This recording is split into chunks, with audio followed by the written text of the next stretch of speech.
എന്തിനെങ്കിലും ചുമരിപ്പേരുന്നു അതൊക്കെ ആ കാളവണ്ടിയിൽ തന്നെ വെച്ചുകൂടായിരുന്നു. പിരിപ്പ് ചുമന്ന് അതൊക്കെ ഒരു ശീലമായി പോയി അല്ലേ?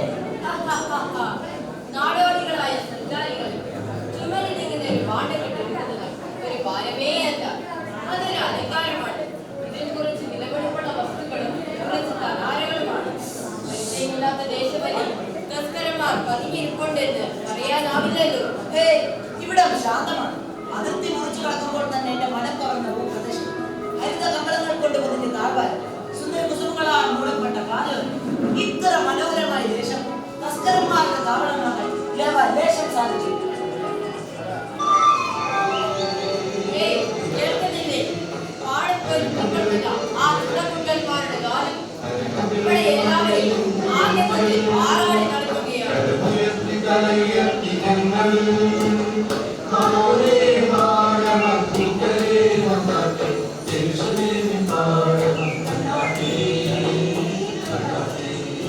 അതിശയം തന്നെ. ഇക്കണ്ട കാലം മുഴുവനും ലോകം മുഴുവനും ചുറ്റി സഞ്ചരിച്ചു ഇതുപോലൊരു ദേശം. ഏതാണ് ഈ ദേശം? ആരാണ് ഇവിടുത്തെ ഭരണാധികാരി? സഞ്ചാരികളെ സംശയിക്കേണ്ട. ചരിത്രമറിഞ്ഞ ജെറുസലേം ദേവാലയത്തിന്റെ പ്രാന്തപ്രദേശത്താണ് നിങ്ങൾ നിൽക്കുന്നത്. ജ്ഞാനികളുടെ ജ്ഞാനിയായ സോളമൻ രാജാവിന്റെ സൽവരത്തിൽ കീർത്തി കേട്ട ജെറുസലേമിന്റെ വീതികളിലൂടെ നടത്തുമ്പോൾ ആശങ്കത്തിലും വേണ്ട. മഹാനായ സോളമൻ രാജാവിന്റെ ദേശത്ത് കാലുകുത്താൻ സാധിച്ചത് മഹാഭാഗ്യം തന്നെ. പ്രതിപാദനായ നിങ്ങളുടെ തിരുമനസിനെ കുറിച്ച് നിങ്ങൾ എന്ത് കേട്ടിരിക്കുന്നു? ധാരാളം കേട്ടിരിക്കുന്നു. സമാനതകളില്ലാത്ത സൗഭാഗ്യ സമ്പന്നതയുടെ ഉടമ, ബുദ്ധിയിലും ജ്ഞാനത്തിലും അതുല്യ മഹത്തായ പിതൃപാരമ്പര്യ കൈമുതലാക്കുള്ളവൻ. തീർന്നില്ല. സോളമന്റെ കീർത്തികൾ കാലങ്ങളായിരം താണ്ടി ജെറുസലേമിലെത്തിയ ഷേബാരാജ്ഞിയെ അമ്പരിപ്പിച്ച ആകാര സ്വർഗുമാരി. അവരുടെ അളന്നുകുറിച്ചുള്ള ചോദ്യങ്ങൾക്ക് കൃത്യത ഉത്തരം തന്നെ വൈഭവം. കടുത്ത സൗന്ദര്യ ആരാധകൻ പ്രേമാതുരനായ രാജാവ് എന്നിങ്ങനെ കേട്ടിരിക്കുന്നു. എന്റെ പ്രിയയെ സുന്ദരിയാണ്, കൂടുപടത്തിനുള്ളിൽ നിന്റെ കണ്ണുകൾ ഇളം പ്രാവുകളെ പോലെയാണ് എന്ന് പാടിയിരുന്നു ഇതേ സോളമൻ രാജാവ് തന്നെയല്ലേ?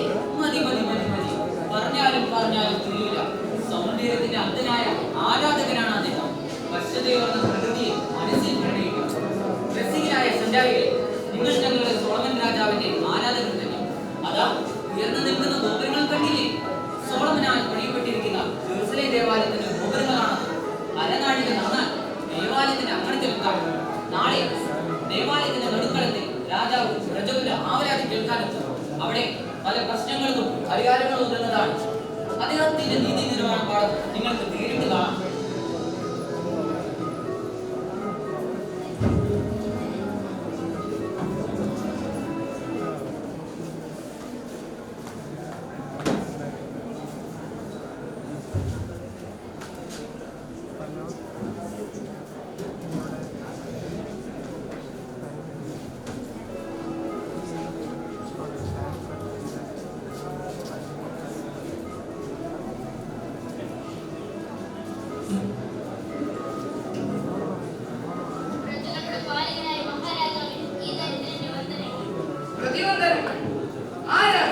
എന്താണ് ഈ സാധുമനുഷ്യന്റെ ആവലാതി?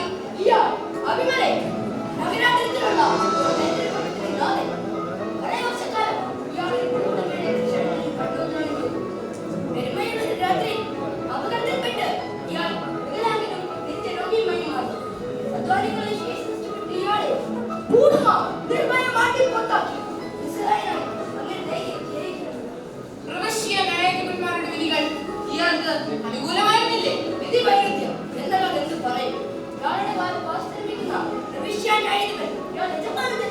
പാടില്ല. സോളമന്റെ രാജ്യത്തിൽ ന്യായത്തെ അന്യായമാക്കുന്ന ഒരു ന്യായത്തിലും വേണ്ട. അയാളെ ഉടനടി സ്ഥാനഭ്രഷ്ടനാക്കൂ. യുദ്ധകാലാടിസ്ഥാനങ്ങളിൽ അയാളുടെ സ്ഥാപന ചെയ്യുന്ന വസ്തുക്കൾ കണ്ടുകിട്ടുക. ഏറെ വർഷങ്ങൾ അധ്വാനിച്ച ഈ മനുഷ്യനും കുടുംബത്തിനും ജീവിക്കുവാനുള്ള സമ്പത്ത് അയാളുടെ സ്വത്തിൽ നിന്ന് തന്നെ അനുവദിച്ചു കൊടുക്കുക. അപകടത്തിൽ സംഭവിച്ച വൈകല്യം ചികിത്സിച്ച് ഭേദമാക്കാൻ മുതിർന്ന വിശുദ്ധന്മാരെ ഏർപ്പാടാക്കും.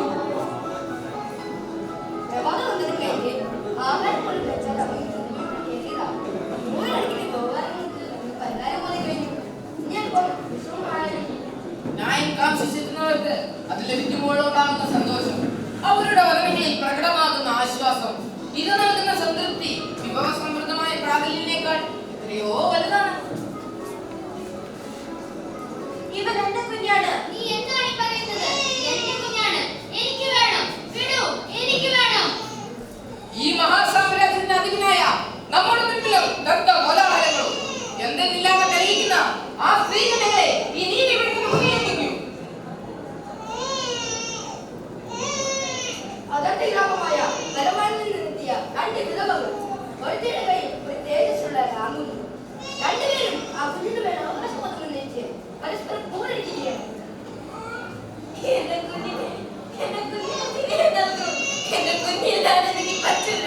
നിന്റെ കുഞ്ഞോ? ആര് പറഞ്ഞു എന്റെ കുഞ്ഞാണ്? ഇതെന്റെ മകനാണ്, എന്റെ മാത്രം മകൻ. എന്റെ ദൈവമേ, എന്തൊരു പരീക്ഷണമാണിത്. ഇവൾ എന്റെ കുഞ്ഞിനെ ഈ അസംബന്ധ നാടകം നിങ്ങൾ നിൽക്കുന്നത് രാജാവിനായ സോളമന്റെ ശരീരമാണെന്ന് വിസ്മരിക്കരുത്. ചോദിക്കുന്ന ചോദ്യങ്ങൾക്ക് കൃത്യമായി ഉത്തരം നൽകും. മനിതകളെ, തികച്ചും സങ്കീർണമായ ഒരു പ്രശ്നവുമായാണ് നിങ്ങൾ നമ്മുടെ മുൻപിൽ നിൽക്കുന്നത്. ഓമനത്വം തുളുമ്പുന്ന ഒരു കുഞ്ഞിന് വേണ്ടി ആ കുഞ്ഞിന്റെ മാതൃത്വത്തിന് അവകാശവാദം ഉന്നയിക്കുന്ന രണ്ടമ്മമാരും. എന്താണ് നിങ്ങളുടെ യഥാർത്ഥ പ്രശ്നം?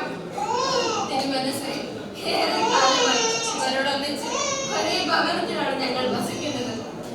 3 ദിവസങ്ങളുടെ വ്യത്യാസത്തിൽ ഞങ്ങൾ ഇരുവരും ഓരോ ആൺകുഞ്ഞുങ്ങൾക്ക് ജന്മം നൽകി. ഒരു ദിവസം രാത്രിയുടെ അന്ത്യയാമങ്ങളിൽ നിദ്രയിലാണ്ട നേരത്ത് ഇവൾ തന്റെ കുഞ്ഞിന്റെ പേരിൽ പറയുകയും ആ കുഞ്ഞ് മരണപ്പെടുകയും ചെയ്തു. നിദ്രയിലാണ്ട എന്റെ അടുക്കൽ ആ കുഞ്ഞിന്റെ ശരീരം ഉപേക്ഷിച്ച് എന്റെ ഓമന കുഞ്ഞിനെ അവളെടുത്ത് കടന്നു കളഞ്ഞു. കുഞ്ഞിനെ തേടിച്ചെന്നെ അവൾ നാട്ടിൽ പുറത്താക്കി. തിരുമനസ്സേ, ഇവൾ നുണ പറയുന്നു. എന്റെ മകനാണ്, എന്റെ മാത്രം ഓമന കുട്ടൻ. അസുലഭമായ ഈ സമസ്യയ്ക്ക് മുന്നിൽ അസ്വസ്ഥമായ മനസ്സോടുകൂടിയാണ് നാം നിൽക്കുന്നത്.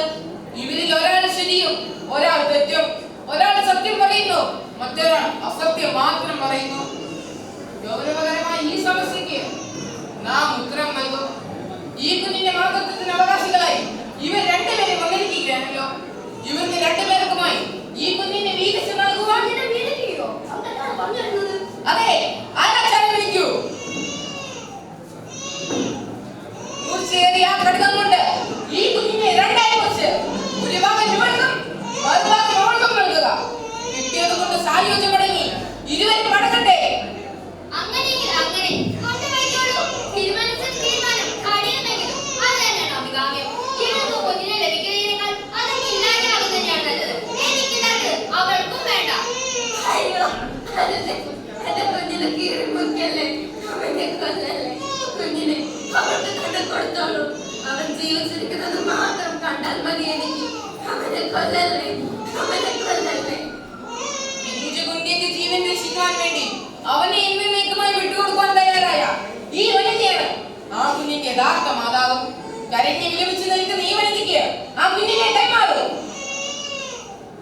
കുലീനിയായ വനിതാത്മേ, നിന്റെ നിസ്വാർത്ഥ